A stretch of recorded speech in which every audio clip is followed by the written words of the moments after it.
Halo, perkenalkan nama saya Angelina Ferderica Kopong dengan NIM 331200004 Prodi Akuntansi kelas 3A. Di sini saya akan memulai video dari mata kuliah Akuntansi Sektor Publik dengan topik perencanaan publik. Yang pertama, pengertian. Perencanaan secara konvensional didefinisikan sebagai kegiatan yang dilakukan untuk masa mendatang yang lebih baik dengan memperhatikan keadaan sekarang maupun sebelumnya. Inti dari perencanaan publik adalah bagaimana mengantisipasi masa depan berdasarkan tujuan yang ditetapkan. Aspek yang terkandung dalam perencanaan publik, rumusan tujuan, dan cara mencapai tujuan tersebut dengan memanfaatkan sumber daya yang ada.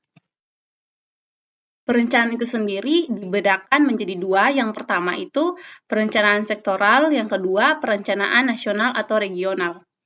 Berdasarkan dimensi pendekatan dan koordinasi, perencanaan pembangunan terdiri dari yang pertama itu perencanaan pembangunan makro, yang adalah perencanaan pembangunan nasional dalam skala makro atau menyeluruh. Yang kedua itu perencanaan sektoral, itu merupakan perencanaan yang dilakukan dengan pendekatan sektor. Yang ketiga, perencanaan dengan dimensi pendekatan regional menitik beratkan pada aspek lokasi di mana kegiatan dilakukan. Yang keempat, perencanaan mikro adalah perencanaan skala terinci dalam perencanaan tahunan, yaitu penjabaran rencana makro, sektoral maupun regional ke dalam susunan proyek dan kegiatan dengan berbagai dokumen, perencanaan serta penganggarannya. Fungsi dari perencanaan itu sendiri adalah kegiatan menetapkan tujuan organisasi dan diikuti dengan pembuatan berbagai rencana untuk mencapai tujuan yang telah ditentukan tersebut. Yang berikutnya, konsekuensi peran pemerintah dalam perencanaan dan pelaksanaan pembangunan. Yang pertama itu dibutuhkan data dasar yang lebih lengkap lagi dalam pelaksanaan pembangunan di daerah. Dan yang kedua itu dibutuhkan sumber daya manusia yang lebih baik lagi dalam proses perencanaan, pelaksanaan, dan evaluasi pembangunan. Dan yang ketiga itu dibutuhkan partisipasi masyarakat dan swasta yang makin besar dalam proses pembangunan. Yang keempat, dibutuhkan kreativitas untuk mencari sumber-sumber pendapatan daerah yang baru. Yang berikutnya, sistem perencanaan publik ada dua jenis, yaitu yang pertama, rencana strategik yang disusun untuk mencapai tujuan umum organisasi, yaitu pelaksanaan misi organisasi. Yang kedua, rencana operasional yang merupakan rincian tentang bagaimana rencana strategi dilaksanakan.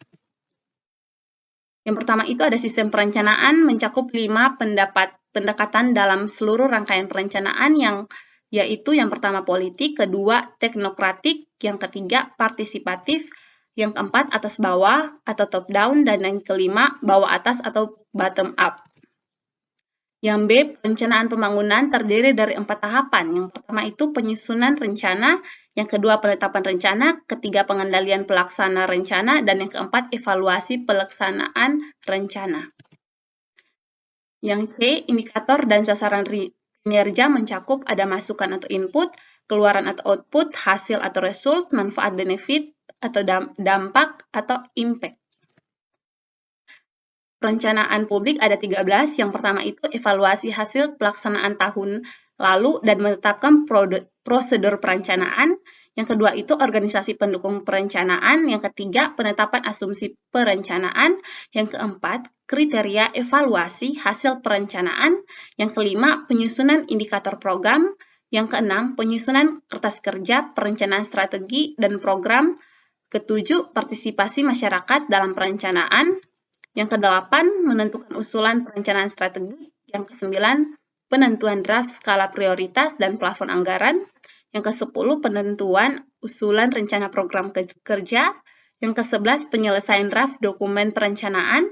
Yang kedua-belas, pembahasan draft dokumen perencanaan. Dan yang terakhir, ke-13, penetapan dokumen perencanaan. Teknik perencanaan publik dibagi menjadi yang pertama itu perencanaan komprehensif. Dalam lingkungan geografi biasanya berupa wilayah organisasi secara keseluruhan. Skala waktunya biasanya jangka panjang dan unsurnya tertuju pada demografi, pembangunan ekonomi, transportasi, penggunaan lahan, fasilitas masyarakat, kegunaan publik, karakteristik, keterbatasan lingkungan, dan peluang rekreasi. Yang kedua itu perencanaan sistem. Perencanaan sistem mengukur kebijakan dan program untuk jaringan kerja khusus dari fasilitas masyarakat seperti sistem pembuangan limbah. Yang ketiga itu perencanaan di tingkat daerah. Perencanaan daerah biasanya sesuai dengan subjek dalam perencanaan komprehensif. Dan yang keempat, perencanaan subsistem. Perencanaan subsistem adalah perencanaan yang secara teknis lebih detail dan subsistem dari fasilitas komunikasi secara luas. Dan yang terakhir, perencanaan tempat. Perencanaan tempat ini adalah perencanaan untuk menentukan tempat atau komponen khusus dari fasilitas komunitas secara luas seperti perawatan tumbuhan dan perpustakaan. Terdapat juga 3 jenis survei yang biasanya digunakan. Yang pertama itu survei melalui pos, yang kedua melalui telepon, dan yang ketiga survei perorangan. Dan di sini ada visioneering. Visioneering adalah teknik partisipasi publik yang digunakan untuk membangun cita-cita dan tujuan organisasi yang sering didasari pada tema dalam literatur visioneering.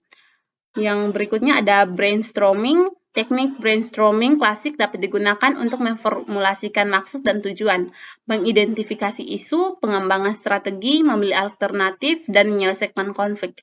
Teknik brainstorming secara klasik menetapkan masing-masing anggota kelompok pada tingkatan yang sama atau sederajat. Hal ini mencegah adanya dominasi pada salah satu peserta dalam menentukan hasil.